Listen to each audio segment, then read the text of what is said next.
오늘 본문을 가지고 강물 같은 사람 이란 제목으로 함께 은혜 나누겠습니다. 네, 에스겔서는 참 어렵습니다. 그렇지 않습니까? 저희가 읽으면은 그 가운데 이제 환상 부분이 많기 때문에 한 절 한 절 읽으면서 잘 이해가 되지 않는 경우들이 많이 있습니다. 그런데 그 에스겔을 우리가 부를 때 뭐라고 하냐면 우리가 비전의 선지자다 이렇게 부릅니다. 워낙 꿈과 환상이 많아서 그런 것이죠. 자, 오늘 본문은 그 에스겔서의 마지막 부분에 가깝습니다. 47장이니까. 그런데 그 에스겔서의 전체적인 구조를 저희가 조금 이렇게 이해를 한다면 오늘 본문을 제가 들어갈 때 더 이해가 될 수 있을 것이다 생각이 듭니다. 그 에스겔서 1장에 보시면 그 에스겔이 그 바벨론의 포로로 끌려가서 그발 강가에서 하나님의 부르심을 받고 또 이제 하늘문이 열리고 그 비전이 시작되는 그 기록이 시작됩니다. 그렇게 하나님께서 말씀을 부어주시더니 24장까지 가시면 그 전체 내용은 결국 그 남유다가 어떻게 해서 이렇게 포로로 끌려오게 되는 이 하나님의 심판과 징계를 받게 됐는가라고 하는 그 이야기를 하나님께서 하십니다. 그리고 32장까지 또 쭉 가다 보시면 내용은 심판과 징계가 똑같은데 이제 열국을 향해서 하나님께서 심판하시는 내용들이 주로 기록이 되어 있습니다. 자, 그렇게 32장까지의 내용들은요, 결국 우리가 죄로 말미암아 죽을 수밖에 없는 것이고 하나님의 심판을 받는 것이고 주님의 영광이 떠나는 것이고 절망스러운 이야기이죠. 마땅한 죄의 값이죠. 그런데 33장에 들어가시면 완전히 새로운 메시지가 시작이 됩니다. 바로 하나님께서는 이제 내가 다시 너의 죄를 기억하지 않겠다라고 선언하십니다. 그러면서 회복의 말씀을 이제 부어주시기 시작하시는데 그 회복의 말씀이 쭉 가다가 보면 36장의 뒷부분에 보면 이렇게 표현하시는 대목이 있습니다. 하나님께서 회복하실 그 나라에 지금은 황폐하지만 그 땅에 즉 예루살렘에 하나님께서 사람들의 때가 가득하게 하시겠다 말씀하십니다. 지금은 황폐하고 사람 살 곳이 아닌데 그곳에 회복된 그 나라와 그때는 그곳에 사람들이 정말 치일 정도로 많이 그렇게 때를 이룰 것이다 이렇게 말씀하십니다. 그 말씀을 들었던 그 에스겔은 이해가 되지 않았을 것입니다. 그렇지 않습니까? 그래서 나오는 것이 무엇입니까? 바로 그 대목에서 나오는 것이 37장 그 유명한 마른 뼈가 살아나는 환상입니다. 하나님께서 말씀하신 대로 사람들이 무수히 그곳에 때를 지어서 가득하리라 라고 하셨던 그것을 이루시기 위해서 하나님께서 친히 마른 뼈가 그 말씀으로 생기로 살아나서 군대로 일어나는 그 환상을 보여주시게 되시는 것이죠. 자, 그렇게 37장이 그러한 맥락에서 나오는 것이고 그리고 38장부터 오늘 본문인 이제 47장 바로 직전 46장까지는 전체가 다 성전에 대한 이야기를 하십니다. 즉 성전이 다시 회복되는 것이고 어떻게 그 안에서 어떠한 모양으로 어떠한 역할이 다시 회복될 것인가라고 하는 그 성전의 회복을 말씀하고 계십니다.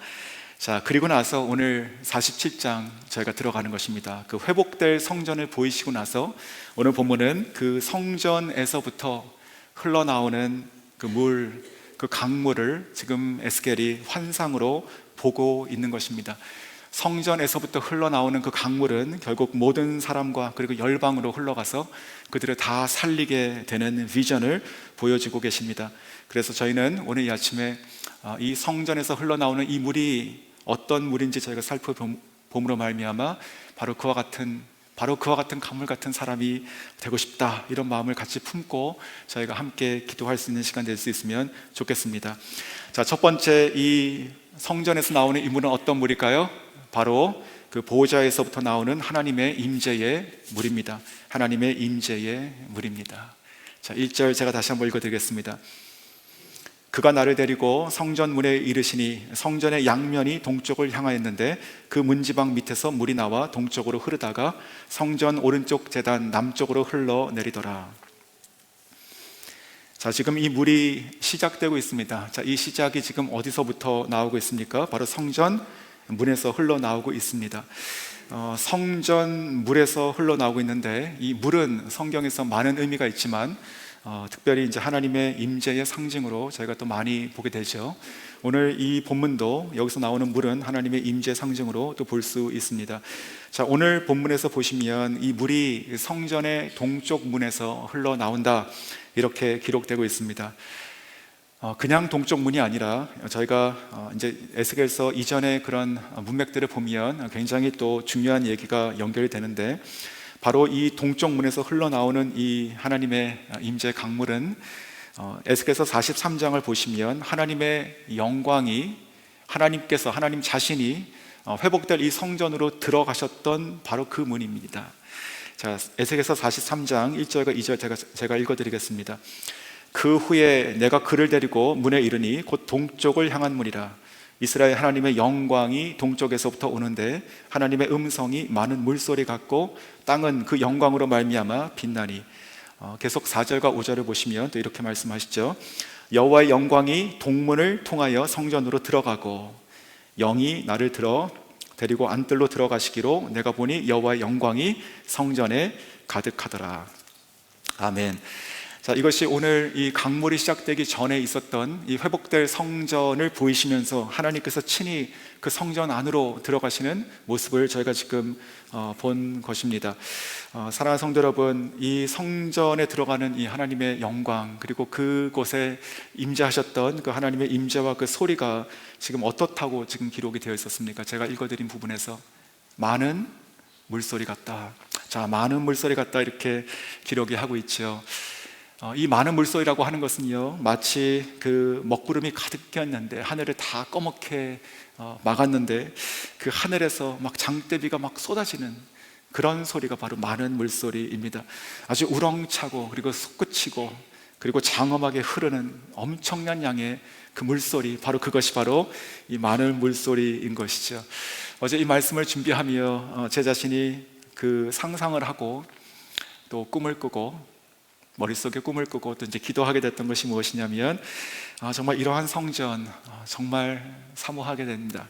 하나님께서 우리가 매일매일 또 이렇게 또 주일마다 오셔서 하나님의 성전에 들어오셔서 우리가 예배 드리시는데, 들어갈 때 어떤 곳으로 우리가 들어와야 되겠습니까? 그저 조용하고 그저 깨끗하고 그런 것일까요? 좋죠. 하지만 저는 이 에스겔에 나와 있는 이 성전의 모습처럼 정말로 많은 물소리와 같이 정말 가만히 있을 수 없는 그 하나님의 쏟아지는 빗소리와 같은 그 하나님의 임재와 영광에 가득 찬 소리가, 그 영광이 이곳에 있으면 정말 좋겠습니다. 우리가 드려지는 그 찬양도 마찬가지고요, 우리가 드려지는 기도, 또 설교 말씀도 그렇고 모든 순간순간마다 그저 보기 좋게 멋있게 있다 돌아가시는 것이 아니라 진짜로 마치 피할 수 없는 그 장대비가 쏟아지는 것처럼 그렇게 우리 가운데 임재하시고 하나님의 그 음성이 가득 차 있는 그런 곳 될 수 있으면 정말 좋겠습니다. 그래서 누구든지 어느 때다든지 어떤 형편에 있는 분이라도 정말 이러한 성전에 들어오신다면 어떤 일이 일어날까요? 바로 어딘가 숨어가지고 그저 하나님의 시선 밖에 있다가 조용히 돌아갈 수 있는 그런 사람이 한 명도 없겠죠. 은혜의 사각지대가, 보이지 않는 은혜의 사각지대가 없이 하나님의 그림자도 지지 않는, 정말 그 회전하는 그림자도 없으신 그 그리스도의 영광과 하나님의 영광이 이곳에 가득한 곳에 들어오신다면 정말로 우리 영혼이 같이 뛰며 기뻐하며 그 가운데 치유와 회복과 영광이 회복될 줄로 믿습니다. 그러한 충만한 임재가 있는, 정말 하나님의 그 많은 물소리와 같은, 쏟아지는 장대비와 같은 그런 음성으로 동쪽 문으로 들어오셔서 그 영광이 그 성전에 가득한 그런 성전 정말 될 수 있으면 좋겠습니다. 자, 그 성전에서 지금 이 물이 나오기 시작하는 것입니다. 그 성전에서 그 하나님의 그 영광과 그 임재가 가득한 그 성전에서부터, 그 하나님의 임재로부터 지금 오늘 모든 환상의 시작, 그 물이 지금 시작하고 있는 것이죠. 그러므로 이 시작되는 이 물은요, 하나님의 임재의 강물이 되는 것이에요. 하나님의 임재의 강물, 다른 말로 얘기하면 하나님의 그 보호자로부터 흘러나오는 강물인 것이죠. 하나님의 보호자로부터 흘러나오는 강물인 것입니다. 자, 요한계시록 22장 1절에 이렇게 진짜로 말씀하세요. 그가 수정같이 맑은 생명수의 강을 내게 보이니 하나님과 및 어린 양의 보호자로부터 나와서, 자, 하나님의 어린 양과 그리고 하나님과 그 하나님의 어린 양의 그 보호자로부터 흘러나오는 그 정말로 수정같이 맑은 생명수의 강이 흐르고 있다. 똑같은 말이 아니겠습니까? 하나님의 그 어린 양, 그 보호자로부터 나오는 그 이 임재의 물은요, 바로 그리스도로부터 나오는 것이지요. 오늘 이 하나님의 임재 그 보호자로부터 나오는 것이고 성전으로부터 나오는 물입니다. 요한복음 4장 14절에도 이렇게 말씀하신 것처럼 예수님께서부터 나오는 그 물은, 주님께서 주시는 그 물은 정말로 다시 목마른 자가 없는 것이고 그 속에서 영원토록 솟구쳐 올라오는 샘물이 되는 바로 그 물, 바로 그 생수, 생명수, 그 수정 같은 맑은 물, 그 은혜 보좌 충만하신 하나님의 임재와 그 많은 물소리 같은 그곳으로부터 시작하여 나오는, 오늘 이 1절에 나오는 그 물은 바로 하나님의 임재의 물이 되는 것입니다. 자, 그 하나님의 임재의 물이 어떻게 나올까요? 오늘 본문 2절을 보시면 또한 그 모습이 굉장히 중요한 모습이 하나 있게 됩니다. 2절을 제가 다시 한번 읽어드리겠습니다. 그가 또 나를 데리고 북문으로 나가서 바깥길로 꺾여 동쪽을 향한 바깥문에 이르시기로 본즉 물이 그 오른쪽에서 스며 나오더라. 자, 스며 나오더라. 자, 이 부분인데요. 자, 이 스며 나온다라고 하는 이 말 뜻만 우리가 딱 들으면 어떤 인상이 드십니까? 그저 뭔가 이렇게 잠가놨는데 조금 새가지고 조금 스며 나오는 것처럼 그렇게 그렇게 생각되지 않으십니까? 그런데 놀라운 것은 이 성경에 쓰여져 있는 이 원어의 뜻은 전혀 다른 뜻이었습니다. 전혀 다른 뜻이었어요. 이 스며 나오다라고 하는 이 원어의 뜻은요, 바로 쏟아버리다 라고 하는 그 단어가 쓰였습니다. 무슨 뜻일까요? 이 성전 안에서 하나님의 임재로부터, 그 보좌로부터 흘러나오는 그 물은요, 그저 조금 잠겨있는 것이 조금 열려서 조금 흘러나오는 그런 것이 아니라는 것이에요. 충만하신 곳에서부터 시작되는 이 물은요, 쏟아져 나오는 것이죠. 솟구쳐 나오는 것입니다. 세차게 나오는 것입니다. 마치 성전의 그 동쪽 문으로 들어오셨던 그 하나님의 그 영광, 하나님의 임재 자체가 들어오셨을 때 가득 찼던 그 영광과 그리고 많은 물소리가 쏟아졌던 것처럼 바로 거기서부터 시작돼서 나가는 이 임재 강물 또한 스며나는데 그 모습은 솟구쳐 세차게 나가는 모습입니다. 사랑하는 성도 여러분, 사람은요, 우리 크리스찬들은요, 정말로 하나님의 임재를 떠나서 우리가 살 수가 없습니다. 아무것도 할 수가 없습니다. 아니, 지금 이 에스겔 선지자가 이 선지서를 쓰고 있는데 그들이 지금 쓰고 있는 이곳이 지금 바벨론입니다. 이 바벨론의 포로를 끌려가지고 있습니다. 남유다가 망했습니다. 아무것도 없어요. 근데 원래 이 남유다가 망했던 그 원인 자체도 바로 그 생수의 근원 대신 하나님을 버린 것이었어요. 예레미야 선지자가 이렇게 얘기한 적이 있죠. 2장 13절에 내 백성이 두 가지 악을 행하였으니 곧 그들이 생수의 근원되는 나를 버린 것과 스스로 웅덩이를 판 것인데 그것은 그 물을 가두지 못할 터진 웅덩이들이라. 생수의 근원된 하나님을 버리고 우리 자신이 우리 눈에 보이는 좋은 웅덩이를 팠는데 그것을 보니까 그것은 물을 담지 못할 터진 웅덩이밖에 안 됐다라고 하나님의 그런 말씀이었습니다. 자, 그러므로 이 하나님의 이 전으로부터, 보좌로부터 나오는 이 하나님의 임재 강물, 이와 같은 이 임재 강물 같은 사람들은 어떤 사람들일까요? 저는 무엇보다도요, 하나님의 임재의 강물 같은 사람은 무엇보다도 하나님의 임재를 사모하는 사람이다 생각이 듭니다. 하나님의 임재를 그 무엇보다도 사모하는 사람들이에요. 생수의 근원을 떠나서 우리가 생수가 나올 수 없는 것처럼 우리 모든 삶에 있어서 우리 영혼의 그 생수의 근원 대신 하나님의 임재를 사모하는 사람들, 바로 이것이 하나님의 임재 강물 같은 사람의 첫 번째 모습이다 생각이 들었습니다. 그렇다면 우리가 언제 하나님의 임재를 사모해야 될까요? 어디서 우리가 하나님의 임재를 사모해야 될까요? 자, 임재라고 하는 것은 영어로 presence라고 얘기합니다. presence. 그런데 그 presence라고 하는 그 영어 단어는 또 하나의 의미가 있죠. 바로 현재라는 뜻입니다. 현재. 즉 우리가 하나님의 임재, 하나님께서 우리와 함께 계시는 그 임재를 사모하는 것은 지금이어야 되는 것이죠. 우리가 어제 그리고 내일 그런 것이 아니에요. 하나님의 임재는요, 지금, 하나님의 백성들은 하나님의 임재를 지금 간절하게 사모하고 나아가야 됩니다. 하나님의 임재가 지금 나에게 없으면 나의 인생 자체가 무의미한 것이죠. 무가치한 것이기 때문에 그런 것입니다. 자, 이 사실을 정말로 잘 알았던, 정확하게 알았던 사람이 있었습니다. 바로 광야에 있었던 모세입니다. 모세. 자, 출애굽기 33장을 보시면 그 광야에서 우상을 섬겼던 이스라엘 백성을 향해서 하나님께서 노하십니다. 그러면서 말씀하시는 것이, 그래, 내가 너희들에게 약속한 그 땅, 그 약속한 땅에 너희들이 들어가게는 내가 하겠다. 하지만 더 이상 내가 너희들과 함께 하지 않겠다. 이렇게 말씀하십니다. 자, 이스라엘 백성들은요, 하나님께서 함께 하지 않겠다라고 하신 이 충격적인 말을 듣고요, 완전히 참담함을 금치 못하게 됩니다. 그리고 나서 모세는요, 하나님 회막에 들어가서 하나님께 기도하며 하나님의 은총을 다시 구하게 됩니다. 근데 그 은총을 구할 때 했던 그 기도의 말이 중요한 것인데, 출애굽기 33장 16절입니다. 나와 주의 백성이 주의 목전에 은총 입은 줄을 무엇으로 알리까? 주께서 우리와 함께 하심으로 나와 주의 백성이 천하 만민 중에 구별하심이 아니니까. 아멘. 우리가 이 모세도 그렇고요, 이 모세 마음엔 그런 것이었습니다. 하나님, 우리 이 백성들이, 나와 이 백성들이 하나님께서 약속하셨던 그 젖과 꿀이 흐르는 그 좋은 곳으로 들어간들 무슨 소용이겠습니까? 하나님께서 함께 가지 아니하시는 곳이 어떻게 우리의 언약의 땅이 되겠습니까? 주님, 이곳에 우리가 광야에서 하나님의 징계를 받는다 하더라도 하나님 떠나지 마십시오.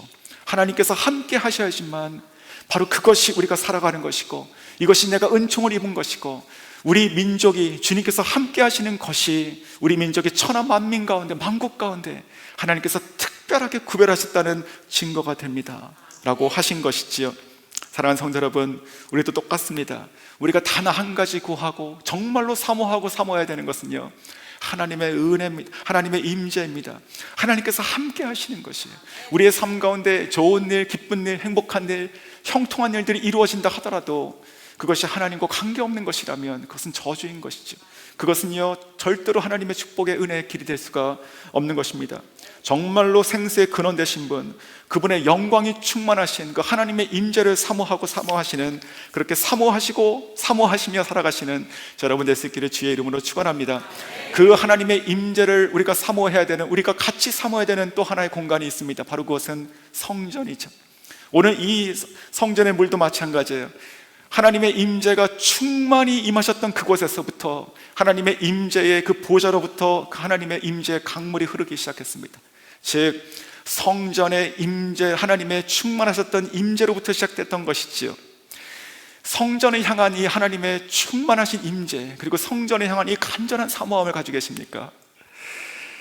성경을 보시면 대표적으로 다윗이 그런 사람이었습니다. 다윗은요, 어디 가나 어떤 형편에 있거나 정말 무엇이었건에, 그가 목동이었던, 그가 왕이었건, 그가 광야에 있건, 그가 왕궁에 있건, 그의 마음 가운데는 늘 사모하는 것이 있었는데 그것이 바로 성전이었습니다.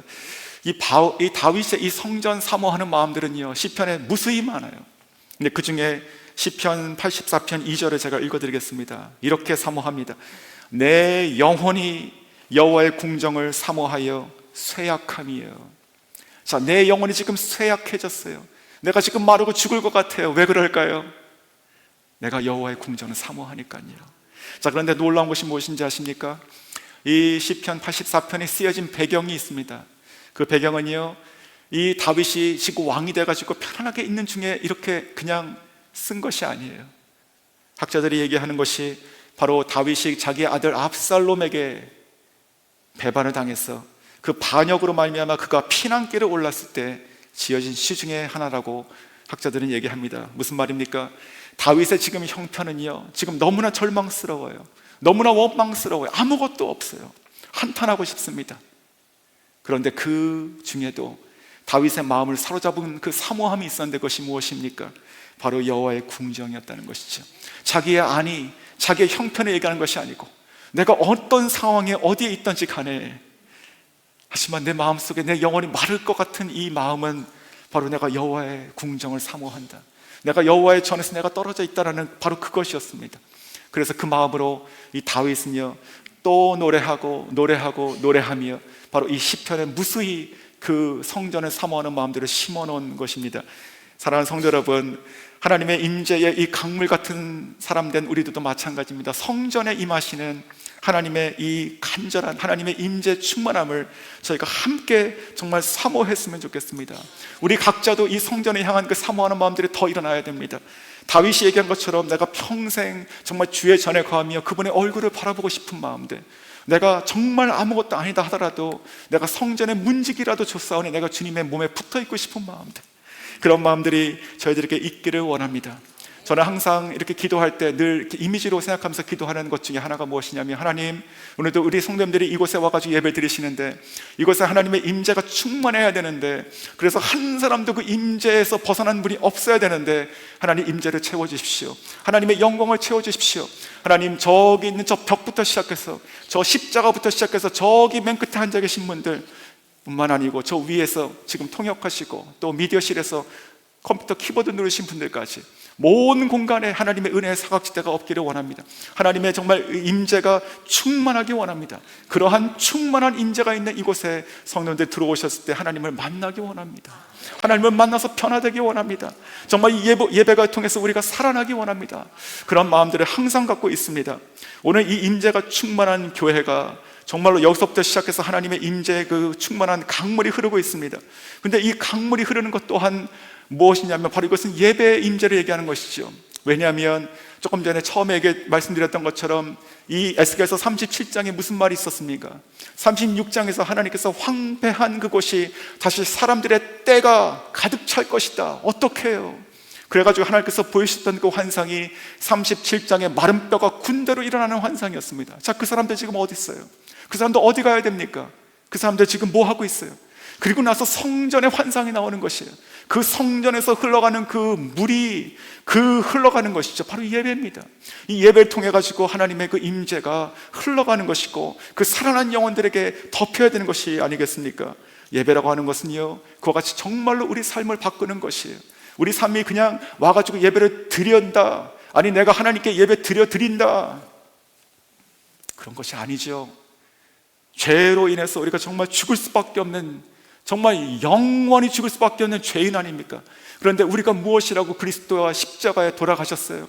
십자가의 오직 십자가의 공로를 힘입어서 저희는 살아계시고 영원하시고 거룩하신 그 하나님 존전에 나가는 것이에요. 그래서 그 하나님의 임재 안으로 우리가 들어가서 그 예배 안에 들어가서 우리가 살아계신 하나님을 만나고 우리의 죄악과 우리의 완악함들이 깨어지고 다시 우리가 그 말씀으로 깨끗함을 받고 또 치유되고 변화돼서 새 사람 되는 것, 바로 우리의 삶이 변하는 현장, 바로 이것이 예배인 줄 믿습니다. 그러므로 이 하나님의 임재의 강물 같은 성도님 된 저와 여러분들은요, 함께 기도했으면 좋겠습니다. 하나님, 하나님의 임재를 사모하기 원하고, 아버지, 우리의 교회가 하나님의 임재가 끝에서 끝까지 충만하기 원하고, 예배하는 가운데 늘 모든 예배 가운데 하나님의 임재와 그 은혜의 강물이 흐르기 원하고, 그 가운데 들어오는 모든 성도님들은 그 하나님의 임재 가운데 들어가서 하나님을 만나고 변화되기 원합니다. 그러한 교회, 그러한 내가 되게 하여 주시옵소서. 함께 기도하시는 여러분 될 수 있기를 주의 이름으로 축원합니다. 자, 두 번째, 이 물은 어떤 물일까요? 자, 이 성전에서 나온 이 두 번째 물은요, 두 번째로 흐르고 차오르는 성령의 강물입니다. 흐르고 차오르는 성령의 강물. 3절부터 5절 제가 다시 읽어드리겠습니다. 그 사람이 손에 줄을 잡고 동쪽으로 나아가며 천척을 측량한 후에 내게 그 물을 건너게 하시니 물이 발목에 오르더니 다시 천척을 측량하고 내게 물을 건너게 하시니 물이 무릎에 오르고 다시 천척을 측량하고 내게 물을 건너게 하시니 물이 허리에 오르고 다시 천척을 측량하시니 물이 내게 건너지 못할 강이 된지라. 그 물이 가득하여 헤엄칠 만한 물이요 사람이 능히 건너지 못할 강이더라. 자, 천척은 대략 500m 정도가 됩니다. 천척. 자, 에스겔은요, 성전에서 나온 이 물을 지금 따라가고 있습니다. 이 보좌로부터 흘러가는 이 물을 지금 따라가고 있어요. 그러면서 한 500m 가니까 얼마큼 찼습니까? 그 물이 발목까지 오르더라. 그래서 그것을 건너갈 수 있었습니다. 그리고 또다시 천척을 가서 보니까 이제는 무릎까지 찼습니다. 그래서 건너갈 수 있었습니다. 그리고 또 천척을 가니까 이제는 허리만큼 차올랐습니다. 그래도 건너갈 수 있었습니다. 하지만 한 번 더 갔을 때, 한 번 더 천척을 갔을 때 그 물은요, 그 선지자 자신을요 완전히 덮어버리는, 완전히 잠기게 하는, 더 이상 자기 힘으로 건너갈 수 없는 강물이 되었습니다. 성전에서 나온 그 물, 그 보좌로부터 시작된 그 솟구쳐 나오는 그 물은요, 흘러가면 갈수록 점점 깊어지고 점점 차오르는 큰 강을 이뤘다는 것이죠. 자, 요한복음 7장을 보시면요, 예수님께서 이렇게 말씀하십니다. 7장 37절에서 39절 말씀인데요, 명절 끝날 곧 큰 날에 예수께서 서서 외쳐 이르시되 누구든지 목마르거든 내게 와서 마시라. 나를 믿는 자는 성경의 이름과 같이 그 배에서 생수의 강이 흘러나오리라. 이 말씀을 하신 이는 그를 믿는 자들이 받을 성령을 가리켜 말씀하신 것이라. 자, 생수의 근원 되시고 친히 성전 되신 예수님께서 하신 말씀이에요. 큰 소리로 우리를 초청하신 것이죠. 누구든지 목마르거든 다 나에게로 와서 마시라. 자, 예수님을 믿는 자, 그 물을 마시는 자, 그 예수님을 믿는 자에게는 어떤 일이 일어납니까? 바로 성령께서 그 안에 들어오시니 우리가 또한 성전이 되는 것이죠. 자, 그리고 나서 이제는 그들도 그 배에서 정말 그 생수의 강이, 그 성령의 생수의 강이 흘러나오게 됩니다. 믿으십니까? 자, 그러므로 오늘 본문에서요, 이 성전도 비슷하다 생각이 듭니다. 이 성전에서 나와서 흘러가며 점점 차오르는 그 강물, 이 또한 성령의 강물이 되는 것이죠. 절대로 마르지 않는 강물이고 절대로 멈추지 않는 이 강물이고, 정말로 흐르면 흐를수록 더욱더 거세지며 충만해서 충만으로 이르는 성령의 강물입니다. 자, 그러므로 이 성령의 강물 같은 사람은 또 어떤 사람일까요? 성령의 강물 같은 사람도 똑같습니다. 멈추지 않아요. 우리가 하나님을 사랑하고 주님의 임재를 사모하는 그 마음도 멈추지 않아요. 우리가 하나님의 은혜를 사모하는 그 마음도 멈추지 않아요. 계속 흘러갑니다.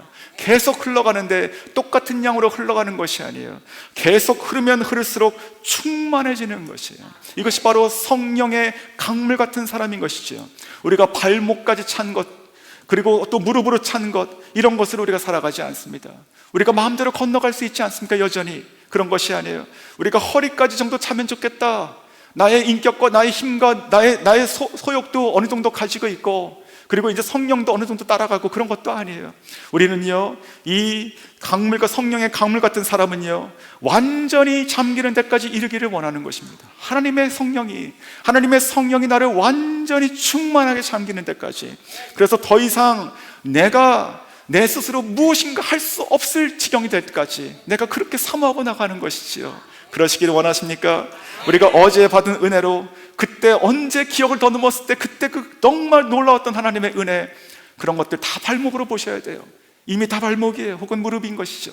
하나님께서 오늘 우리에게 사모하게 하시는 이 성령의 강물이 흘러가며 점점 그 깊이와 넓이와 그 양이 충만해서 충만에 이르는 것처럼, 저 여러분도 그와 같은 성령의 강물의 사람, 하나님의 성령을 사모하고 은혜를 사모하고 임재를 사모하는, 하나님을 만나는 그 경험과 그 자유함과 치유를 사모하는 이 모든 것을 사모하고 더 사모하여 정말 충만해서 충만으로 이르시는 저 여러분 될 수 있기를 주의 이름으로 축원합니다. 오늘 이 에스겔의 환상처럼요, 처음에 자기가 마음대로 건너갈 수 있었지만, 그러나 그가 아무것도 하지 못하고 나중에는 어떻게 됐습니까? 헤엄쳤다고 되어 있죠. 그가 이 강물이 되니까 더 이상 자기가 자기의 힘으로 건너갈 수가 없는 지경이 됐습니다. 자기가 이제 수영을 하게 되는 것이에요. 자, 수영한다는 것은 무엇일까요? 내 자신이 그 강물에 던져지는 것이죠. 내 자신이 그 강물에 들어가는 것이에요. 그렇지 않습니까? 좀 오래된 이야기인데요, 그 브루스 윌킨슨의 책 중에서 그 야베스의 기도라는 책, 아마 많은 분들이 읽으셨을 것입니다. 자, 그 책에 보면 이러한 굉장히 인사이트 있는 그런 한 대목이 나옵니다. 제가 그것을 읽어드리겠습니다. 강가에 서서 하루하루를 버티기 위해서 물 한 컵씩을 요구하는 대신에 전혀 생각하지 못했던 일을 하라. 그 일은 커다란 상을 주시는 그분께 짧은 믿음의 기도를 드리고 나서 너 자신이 강물 속으로 뛰어들어가는 것이다. 그리고 그 순간부터 이제는 하나님의 은혜와 능력이 실은 그 물결에 너를 맡기는 것이다. 그러면 당신은 이제부터 하나님의 거대한 계획 가운데 계획이 당신을 감쌀 것이며, 하나님께서 원하시는 진정한 의미 있는 삶이 이제 시작될 것이다. 참 좋지 않습니까? 우리가 하루하루 살아가는 그 물 한 컵씩 얼마나 구하고 살아갑니까? 발목입니다. 발목. 하나님, 오늘도 요거 있으면 내가 살겠습니다. 이거 없어서 내가 못 살겠습니다. 요거 주십시오. 채워주십시오. 이제 그런 거 말고요, 이제 그것은 그냥 믿음의 기도로 하나님께 드려버리시고요, 강물로 들어가라고요. 강물로 우리를 완전히 잠기게 하시는, 우리가 더 이상 그 가운데 우리가 허우적대거나 우리가 스스로 건널 수 없는 그 지경에 이르기까지 그 강물로 들어가라는 것입니다. 오늘 이 에스겔의 환상도 마찬가지예요. 이 보좌에서 흘러나는 이 물이요, 솟구쳐 나오는 이 물이 점점 차올랐습니다. 점점 차오르며 이 선지자는요 더 이상 자기 자신을 가누지 못하고 이제 더 이상 자기의 힘으로 건너갈 수가 없게 된 것이죠. 그와 같은 성령의 강물을 사모하시고 흐르시고 차오르시며 그 강물 속에 완전히 빠져서 성령님과 함께 동행하시고 흘러가시는 여러분 되시기를 주님의 이름으로 축원합니다. 자, 세 번째 또한 어떤 물일까요?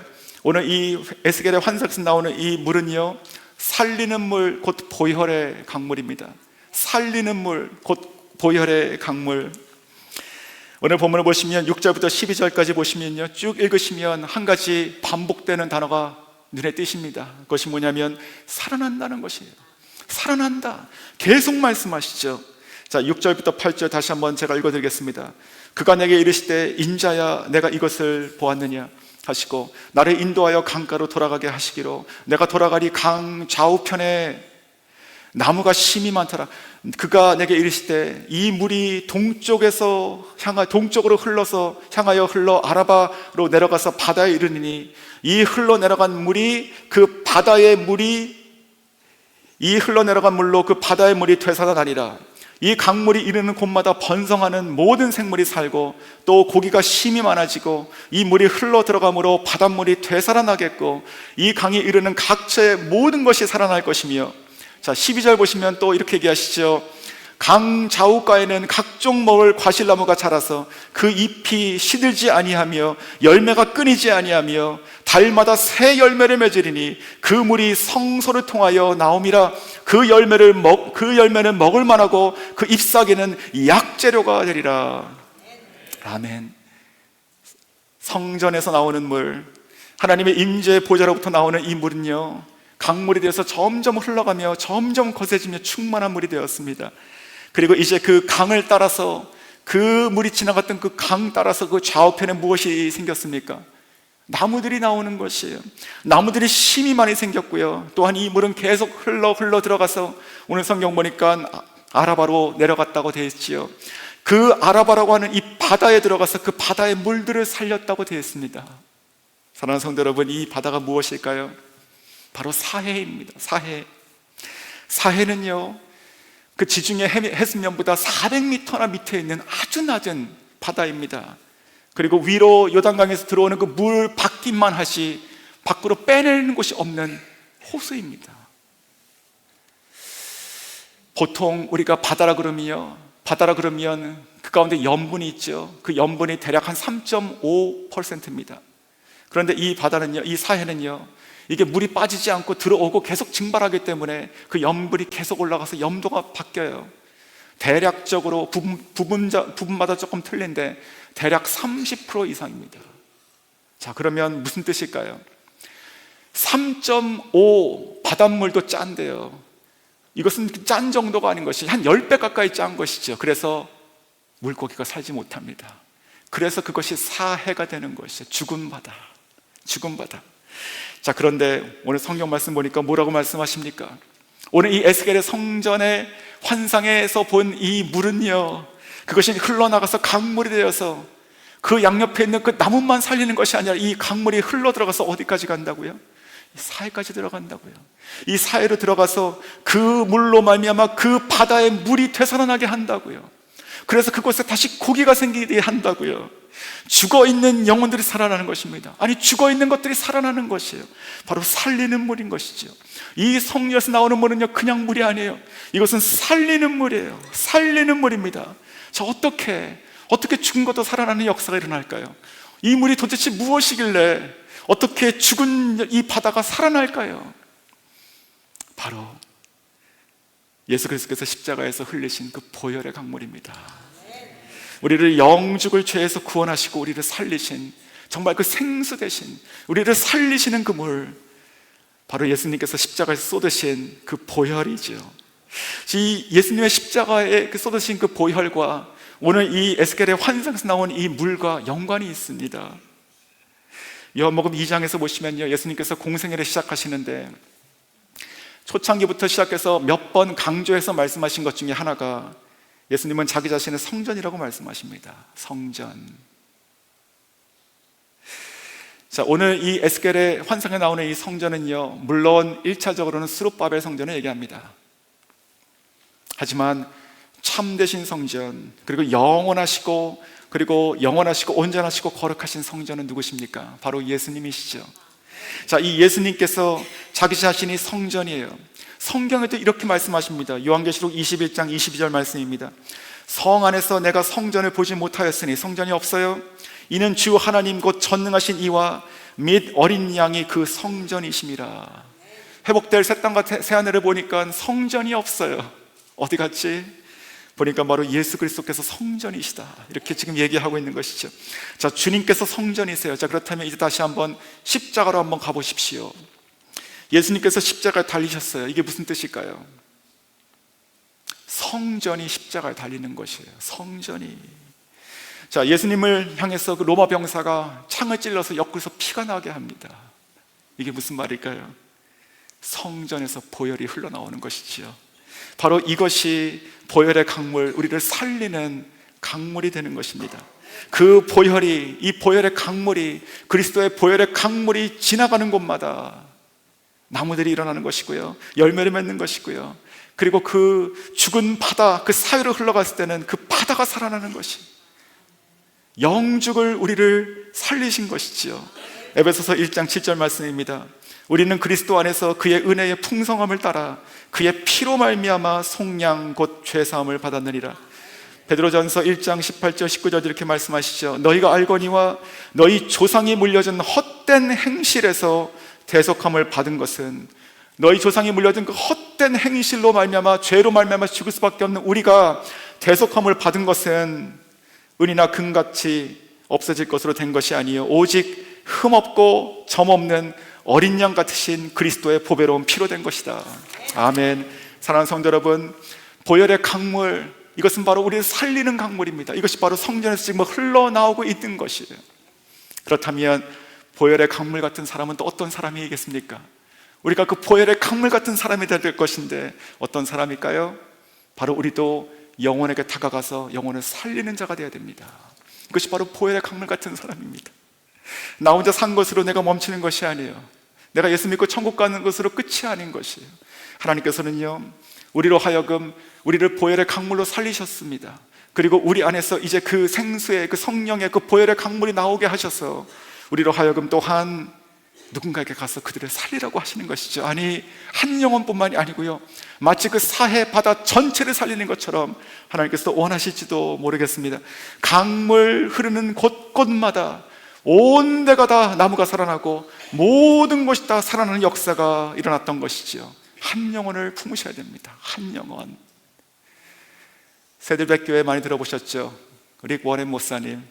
자, 릭 워렌 목사님의 아버지 지미 워렌 목사님의 임종시의 일화입니다. 어떻게 한 사람 한 영혼을 향해서 살으셨는가라고 하는 것을 저희들에게 잘 보여준다고 생각이 듭니다. 이 지미 워렌 목사님 자신도요, 목회자셨죠. 물론 평생 주의 종으로 사셨고, 또 마지막에 암 투병하시다가 1999년 80세에 소천하시게 됐습니다. 근데 그때 그날 밤 이야기입니다. 그 아들과 그 모든 가족들 다 불러서 같이 있었습니다. 근데 그 임종에 가까워지면서 이 지미 목사님께서 한마디 똑같은 말을 계속 반복하기 시작했습니다. 그 말이 뭐냐면 Reach one more for Jesus. 주님께 한 사람 더, 한 사람에게 더 다가가라. 주를 위해서 한 사람, one more. 자, 그런데 이 지미 목사님이요, 그 말을 150번 이상 했답니다. 돌아가시기 전까지, 직전까지 한 사람에게 다가가라. 그리고 주님의 품에 안겼는데 바로 그 마지막 그분의 그 강렬한 그런 아주 단순한 그 복음 메시지, 바로 이것이 그 릭 워렌 목사님 뇌리에 꽂히게 되는 것이고, 지금도 검색하시면 Reach One More for Jesus라는 미니스트리를 하고 계십니다.